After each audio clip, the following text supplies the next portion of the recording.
What's up, everybody? This is fun. We got Eastern time zone and Central time zone for you today. We got Seth. What's up, Mr. Goldberg from Nashville? How is everything going? Everything's going really well. Thanks for asking. How are you? I'm good, or at least I have to say I'm good. Lately, this year's a pain in my ass. I need this election over with, but I'll just default to saying I'm good. Your sun goes down super early in Nashville, right? Because you're right on the border of Eastern time, or is it super late? It's early. It's like 4:30, right? Right now it's going down 8:15 at night. No, in the winter.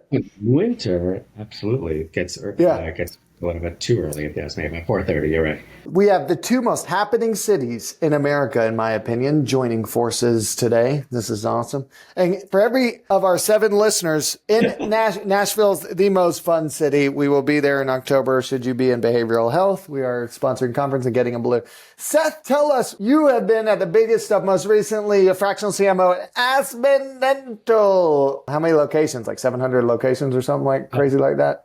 Aspen's got about 1,100 locations across the U.S. and growing. Yes. Oh my God, crazy.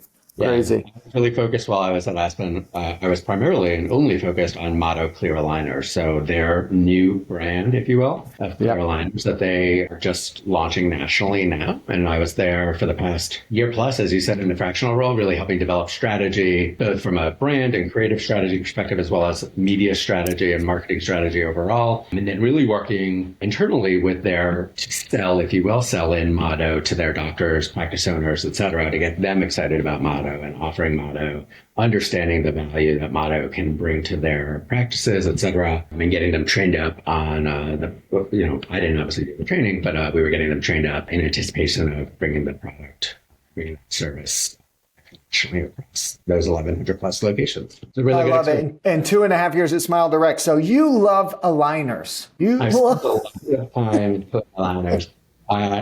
Which I guess, never necessarily woke up one morning and was like, I want to work on clear aligners, but was definitely not a childhood dream to work on clear aligners. But no. It's actually like, I think a really fun and interesting category. I first got interested in Smile Direct Club a number of years ago. When they first came to market, I had worn clear aligners from another brand, one that many people know, as an adult. And I saw what it could do for my smile and my, mouth. And I was really interested when Smile Direct Club, came to market and said, we can do this in a new way. And I wanted, I was intrigued by how could they do it through telehealth, et cetera. The other great thing I think about clear aligners and working on clear aligners from a marketing perspective is, yes, we straighten teeth, right? And that does a lot of things for your mouth. It leads to greater oral health care, which leads right to greater overall health as well. But really, like, the other side of clear aligners is, like, when you talk to people who've gone through treatment about what it did for them, they do mention, by the way, it straightened my teeth. But what's amazing is they start to talk about all the other things that straightening their teeth did for them, right? So giving them confidence, getting them back out into the job market, the dating world, all of those things. And it's amazing the stories that you hear as a result of that. And so whether it's at Smile Direct Club, whether it's at Aspen with Motto, or even, another different category, but in the wellness and healthcare space as well that I work on, really being able to demonstrate that impact and understand it is super motivating and rewarding, I think, as a marketer, right? Because you're not just something that, across most of healthcare, really we're able to impact people's lives in really positive ways. And that can be super rewarding, right? And feel good about it. I often joke that at one time in my career, I worked on KFC, which was a really cool account to work on. I was in the ad agency world still at that time.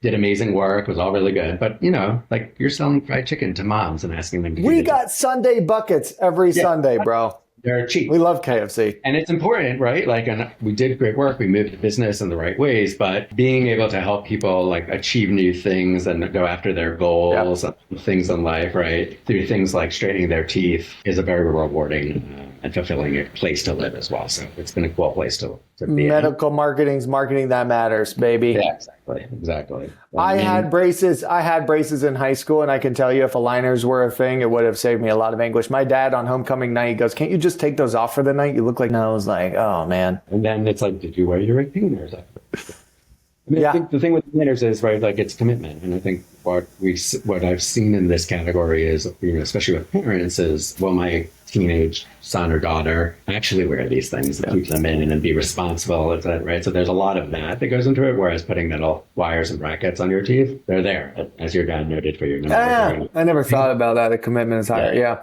Homecoming or elsewhere, they're going to be there with you, and your parents, right, are making this investment and know that they'll be there for you. And so I'm not dinging either, but I think it just really probably depends on the teenager at that point and what they're going to do. Yeah. My son has them in right now, and I can already tell his confidence is increasing. So it makes a big difference. And like all right, so at the Aspen thing, so we've got marketers and they're always wondering, how do you tackle such an elephant? You could say one bite at a time, but you're in charge of the B2B, and how do we get in front of the referrals? And what's our GTM like media strategy? Where do you start? Like, how do you tackle this huge thing? Did you have a big team? Like, where do you put the priority when you have such a big initiative? Yeah. So look, I mean, walking into Aspen and in my role, right, unfortunately, there was a team in place across Aspen marketing, right?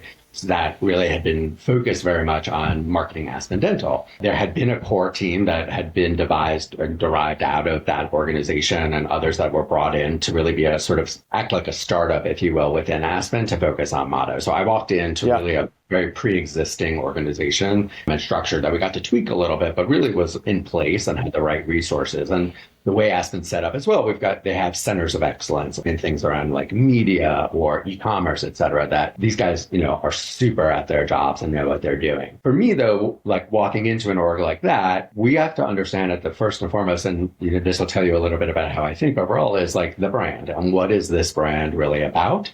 I often think about brands as operating systems for an organization, right? Everything we do, every decision we make, the things we say, right? How we treat people should all deliver on that brand promise that we have, for this product, service, or organization. And so for us with Motto is really looking at what is this brand about? Right. And a lot of that work existed, and it was little minor tweaks really to finesse it at the beginning. And then we went out and tested a lot of messaging to really understand how it works. And while we were testing messaging, we were testing media, right? And where were we investing? What was returning for us in the right ways? What were the goals we were setting by channel to make sure we were delivering on them? We were testing a lot of site experience and how much is too much information? How much is too little? What kind of tools do folks need to make this sort of decision, et cetera? Testing a lot of CRM, right? And email marketing and SMS marketing to understand how does that move people through the funnel without really, frankly, pissing them off and losing appointments overall, right? So it's all of those things, right? It's truly a test and learn environment to really get to what is this optimal mix, right? And even then, I don't like to rest. It's like we get to an optimal mix, then let's try new things, right? And let's try to get even better always at what we're doing. And so I was fortunate, like I said, to walk into a really cool, smart, energized team. And I mean really smart and energized team. It was great to walk into that had this desire to work and make Motto super successful for the business. And then it was about who are we? And then how do we bring that to life and try new things?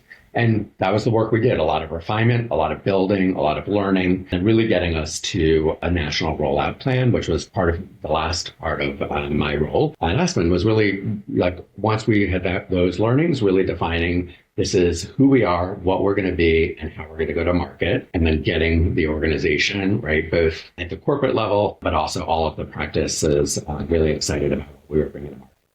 Yeah. And so there was a ton of pre-work before what would you say, 6 months of identifying the brand and go-to-market strategy, what media, what content? Like, did it take that long?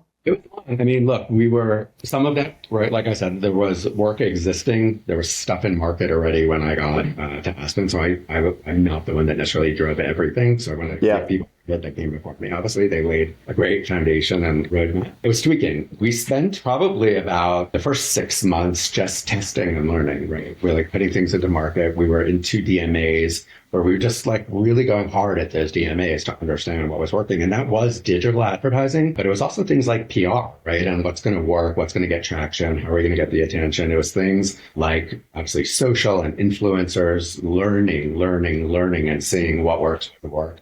And lots of media testing. That was about 6 months.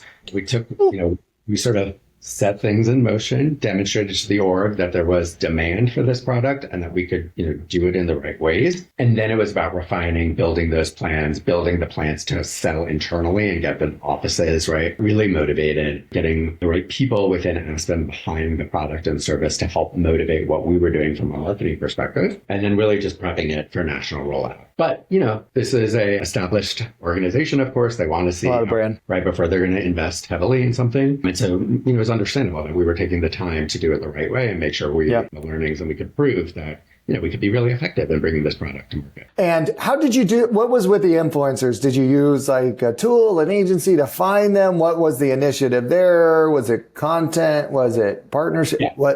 How'd y'all do that? We've tested it. Well, I was at Aspen, tested it a few ways. One was going direct to influencers through people on our social team within Aspen, reaching out to them, owning those relationships, contracts, et cetera. It's a very time-consuming proposition. I will tell you at SDC, we had a team of folks when Smile Direct Club is SDC. Yeah. Smile Direct Club, we had a team of folks focused on influencers only because it is such an, I think in a category like clear aligners, it's a very important element. It's social proof, right? How do we get other people to talk about this for us? And we put, both at Aspen and at Smile Direct Club, we would put influencers through treatment, right? So that they could document that experience. They could tell about what it was like. Was it painful? Wasn't it? Were they seeing movement? Weren't they? What was it like to visit the doctor? What was it like to go out to dinner? And now you have aligners in your teeth and you've got to think about, how am I taking these out? How am I not losing them at dinner, right? All those things that people think about. And that's what we did. So the majority of the influencer work we did was putting them in treatment. It was having them document their experiences for us, both in our offices and outside. And then really, how are we leveraging their audiences to get our message in front of them, right? As well as then how are we boosting, et cetera? How are we using the content in our channels, whether that's on our site or elsewhere, or in our social channels? But it's a really effective piece. There are agencies out there today that, as I was leaving Aspen, we were signing up with different agencies that actually are taking an affiliate model and putting that to influencer marketing as well. So the influencers essentially can become affiliates for your brand, right? So they're not just helping you get your word out, but they're very motivated, if you will, to drive action as well, because they're going to get spiffed on that as well, obviously. And so we were finding, and we believed that that would be a really, impactful way for us to think about influencers, frankly, because we were getting, it was serving multiple needs or objectives for us as a brand, right? Getting the name out there, helping people understand what made Motto or Smile Direct Club different than others that were out there. And in the case of Aspen and Motto, ultimately, right, how are we leveraging influencers to drive action, right? We wanted their audiences not only to know about us, but ultimately we wanted them to book an appointment so that they were coming in to get scanned, right, and starting their journey with us. You tracked it all the way through. Influencer action, hey, this promote. I mean, what a long-term approach, because you have to get them into treatment 6 months for them to see some movement, like literal movement, and then track. Yeah. The platforms, the beauty is, right, if you think about affiliate marketing, which is often, right, like, does affiliate marketing work or not? And, I'm one who says I think it really depends on the category, product, et cetera, that you're in. And I think you've got to give it time. Affiliate marketing, right, it's not going to happen overnight. But they've got the systems in place, right? As long as we could connect to their systems, right, we were able to see those outcomes and they were able to help us on the reward side for the influencers as well. So, yeah, look, clear aligners is you're making an investment in yourself. You're spending a lot of money, right? Yeah. So it's not a decision you make overnight typically. And so, yes, it's a long sales cycle. But if we can help influence that and deliver and demonstrate that something like an influencer, which frankly can be a very economical way of going to market, right, can actually also start to drive actions for us, that's a great thing to be able to demonstrate, right? Just, yes, they're getting our name out there. We know they'll do that really well. And that's, trust me, super important for us. And if we can also see they're going to drive action, even better. Yeah, butts and seats. They definitely do. My wife comes up with a new thing we bought every day because of someone else on Instagram. I'm like, I'm in the wrong business. So I'm very interested, and I think we will. Do you need a budget like Aspen Dental or SDC to do influencer? It's probably not the first place you'd probably go PPC, like media, or what is that? It's like the next thing, even, would you put PR before it? And I'm so interested to hear the types of PR you were doing, how effective that was versus influencer. Look, I think it sort of depends on your audience, right? What are they going to be responsive to? Who are they going to listen to, right? Like, where are they going to get information, et cetera? For clear aligners, at least, right? Like, it made sense because this is, like I said, it's not a quick decision I'm making. It is something I'm going to talk to my friends about, others that have had experience. For us, it made a sense, right? And we actually found you didn't always have to have new news with influencers, right? By putting them through treatment, that was the news that they could deliver that experience. And so, influencers, again, can be economical. They can also be very expensive, right? So it's also about the type of influencer and their scale. Did you have Kardashian with some? We did not, no, and we were not spending Kardashian kind of money. What marketing tactic worked the best for y'all's deployment of these Motto clear aligners? What do you think? It drove the most butts in seats. That's how we'll quantify the best. So butts in seat would be search for sure. But I am Look hesitant. at this, Seth. There you go. Right. PPC. But what I would say is I'd be hesitant to say that search would work on its own without the surrounding panels around it, right? So if we weren't building sort of understanding of the process, understanding of why the product is better than others, all of those things, search probably wouldn't be as effective. When you can tell that story, right, and get people understanding you, and then they go looking, right, and we show up, they know who we are, they feel comfortable with us, and we can get them to click and book an appointment. And I'm weary, I will tell you, I worked for a startup in the fertility space that really, unfortunately, we had a lot of funding issues, and the founders came to me and asked me to pull back everything we were doing, with the exception of search. And fertility care, it's IVF, et cetera, right? Like that's an emotional experience, it's a physical experience, and it's frankly a very expensive experience, right? You're helping people start families. The conversations we had a lot around after that were, will anyone choose a fertility doctor solely based on a search. Right? And what my rationale was, no one. I don't think so. Not when you're spending that kind of money. Again, not when you're getting pregnant, all of those things. And so, though it's not my money, right? And we had to do what we had to do. And I will tell you, unfortunately, I mean, I don't think it's only because of marketing, but the organization is no longer around. And there's lots of factors for that. But I don't think marketing was quite as effective after we sort of stripped everything away, with the exception really of search. On its own, there's lots of names out there. And if you don't know if you've never heard of them, you can't trust them, am I going to click? And you said names, not products. It's not like it's just Motto clear aligner. There are other clear aligners. Like I don't know if Motto is that, different to where it was like a whole new product. They had never heard of Invisalign or anything. Ooh, not supposed to say the word, any of those things. It's like, they just need to trust the Aspen brand, Motto brand, Smile Direct Club brand. So would you say like, even if it's like a lower acuity thing, it's brand still important, brand advertising awareness? Well, and it may be brand advertising so much. So that's one of the things that I want to sort of level set. I talk a lot about brand, and I think it's really important, right? And I think that again, I go back to brand as operating system. Like brand is everything you do as an organization. Yes, you need to deliver back to a brand promise that's been established by the org, but how do we act, right? What are the experiences? So like you may hear of Motto from us, and then you may go check out our reviews on Google or elsewhere, right? In the case of Motto, you want to see what are people's experiences like, right? So I want to make sure that the experience you have in an office, right, delivers on what we're telling you in advertising, right? So that then I go and check it out, and I read reviews from people like me. I get it, right? I might be looking, like we talk about brand as OS even when it comes to like HR and recruiting, right? So if I go into a job review site, right, like what are people saying about working at an organization? Again, are they treating people the way they tell us they're going to treat you, et cetera? All of those things, the experiences I have in an office, all of those things are part of brand, right?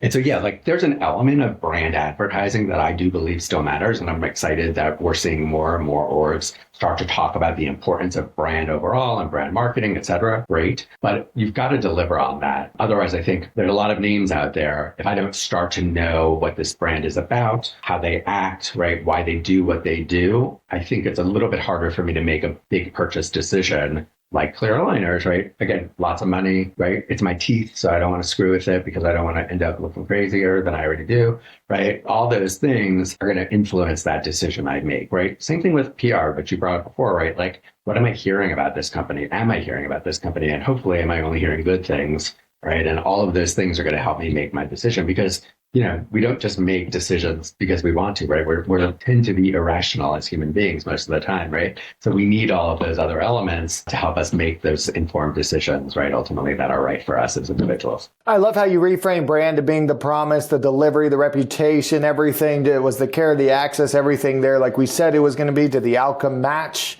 what we were selling. I love that. And I love that you also talked about your alignment with ops. It's, hey, we had to deliver in certain DMAs and all that stuff. Guys, if you want to get to the CMO level, you have to align with ops and the rest of the leadership. There are business goals. We are not just doing marketing for the sake of marketing and putting pretty out there. We have to be aligned, no pun intended, to the actual business goal and everything tracked all the way through, which is hard with things like PR, but you're able to do some influencer and you really were able to track the whole thing. I assume some is general lift in a DMA at the end of the day, because we don't know exactly what little thing did what, and that has to be okay. What have you seen not work well in healthcare services marketing? What would you stay away from at your next gig? It's a tricky question, right? Because I really think that it does depend on the category. It depends on the service and the brand a little bit. But I still struggle a little bit with some of the brand stunts that orgs are doing, and I've seen it even in healthcare. And again, like my experience on brands I've worked on only, so I don't want to kill the idea of brand stunts overall, because I think they can be effective when done right, but they're expensive, right? And there's a lot of investment that needs to be done. And I don't think it's something you can just drop in the world and then sort of stop thinking about. They're done well, right? When you start to create content out of them, right? And you start to engage people after them, et cetera. But I think way too often what I've seen, both in the world as well as on stuff I've worked on, is that sometimes it is treated as let's just put this stunt out there and hope it gets the PR and the interaction, right? And engagement that we want it to get. And most of the time it doesn't, right? It's like you get this sort of blip and then you forget about it. So for me, that's something that I still struggle with, right? Because you got to make sure it makes sense coming from your brand. You got to make sure it's going to engage people in the right way. You have to make sure there's some sort of follow through so that it's just not a blip, right? And frankly, I think most of the time they work best when they are somewhat ongoing and repetitive, right? And you sort of build this experience type. So not healthcare, but Red Bull does a really great job at this, right? Because they do it over and over and over again, and it aligns to who they are as a brand. Yeah. Want from them, right? It's a lot harder to do, I think, when we start to think about healthcare. And obviously there's the privacy issue still with will people want to raise their hand to participate? But it's also, right, it's much more personal in many ways and not, I'm not saying Red Bull's superfluous, but it's, they're not on, they're different roles in people's lives, right? Red Bull would play than a healthcare service. So I'm brand stunts. It's not consistent. It doesn't resonate. It's just here or there. Yeah. It's not impactful. And look, I get why we do, why we're still doing them and seeing them. But again, I just think it's without the, all the right things in place and the right long-term plans in place, they're really hard to see impact. And frankly, without the right sort of ongoing plans in place, tracking impact of those, I think can be really difficult as well. And really bringing it back to that as the impetus for the measurement that we're seeing is a really difficult metric to get to. So before I invest a lot of money in any sort of brand stunt, I definitely would take a pause and really think about it and see, is this the right, best use of the investment we're about to make to reach the audience that we want to reach and get the outcomes that we're ultimately hoping. Unless you're going to consistently have people jumping out of planes forever, or sponsoring an F1 team. I don't know that it's the right place to be. What are you most excited about? So, like I said, brand is very exciting to me. And like I said, I feel like I'm seeing a lot more orgs that I'm talking to, orgs that I've been at, start to understand what brand means again. I think we as a industry had, marketing industry overall had moved so far away from brand for so long and put such a focus on performance that we sort of forgot a little bit. And I think what we're starting to see is a balance again. And I'm a big believer that we don't ever go all in on brand and forget performance. We've got to find a balanced mix of the two to see how they work together and find that ultimate mix. Mm-hmm. But I am excited to start to see that people are investing in brand again, starting to understand the idea of brand being and just advertising, et cetera. Other things I'm excited about, I'm seeing a lot more organizations start to invest in video content. Again, super important in my mind to help people educate products and services, right? Yep. Educate them on it, why it matters, and also to tell the story of how we do it better or differently than anyone else. And then, not surprising, the other area that I'm excited about is seeing more and more healthcare influencers. That social proof piece, again, because we're irrational, is really important. And if we can get people to talk about their experiences and talk about what it's like to interact with product, service, et cetera, that's gold, right? And people will believe those that they follow. My team is pushing me to get more into the TikTok affiliate creator influencer space. I'm like, I don't know about this, guys. You just got to find the right people, dude, and you'll find it. Again, like I said, I think it can be really impactful to help get people comfortable with the idea of what they're about to go through, especially in healthcare, and talk about the outcomes, right? And what happens afterwards and how positive it can be for them. I love it. And I think you're spot on with the brand discussion. Like, it was so easy to drive patient or customer volume with SEO PPC for the last 10 years. And all of a sudden, you're ChatGPT and Meta and TikTok, and you're educating yourself and TV and connected TV. And it's like, it's not easy anymore. And so I get really excited when I see differentiated healthcare brands. If you look like every other behavioral group, I'm like, well, guys, how are we going to separate on the PPC with 3 other PPCs? Oh, but we can just run ads. No, they're going to look at 3. They're going to click through your sites. If there's nothing different, if the care model's the same, if your brand looks the same, like, dude, we got nothing, guys. So it's tough. It's a tough, and it's more expensive. And so a lot of groups are being left behind because they're like, the SEO and PPC game doesn't work alone anymore. What did we do? You got to build that story, right? So that to the point when someone sees your SEM ad or et cetera, right? Like, they already know you. They're more apt to click on it. And I can tell you, like, in different brands I've been in, both in healthcare and outside, when we do the right mix of both and we treat them right, and when we track the right metrics, because that's important too, you've got to make sure you're tracking all these things. Your investments in some mid and upper funnel work will drive efficiency in the lower funnel. And that's what you got to do, right? And again, that's why you can't think of the channels independently. You've got to think full funnel marketing. You got to think metrics across the board, and not everything's created equally. So you can't expect to see the right, KPIs out of everything. But set those, track them every day to know how you're doing and understand how they influence each other. Test and learn a lot, take out, put in, right? See how it's impacting you, and learn. We don't live in a static world anymore, right? Just like brands, I don't believe, can be static anymore and just saying that we are this. They have to evolve with the times. Channels are going to evolve as well. And your audience is going to evolve, and what they're responding to, what they're looking to, listening to, et cetera, is going to evolve.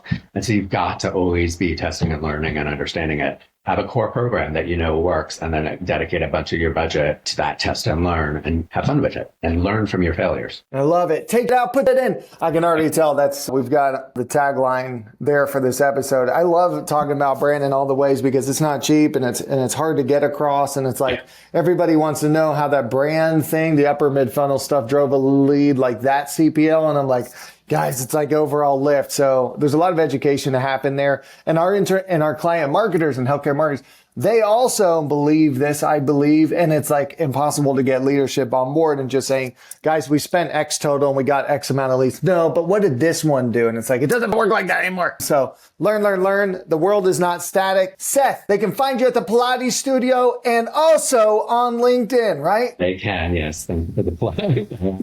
In my old age, I've been asked to become an apprentice at a Pilates studio. So I've become a Pilates teacher, and something I've been doing, like, I've been practicing Pilates for a number of years now and really enjoy it. It's done a lot for me. So yes, and you can find me in a local Nashville Pilates studio or on LinkedIn. Thank you very much. And look up Seth Goldberg, guys. It is Seth-M-Goldberg. And I did the mega former a number of times. My wife was teaching. I don't know. That's not exactly polite, I guess, but it is the hard.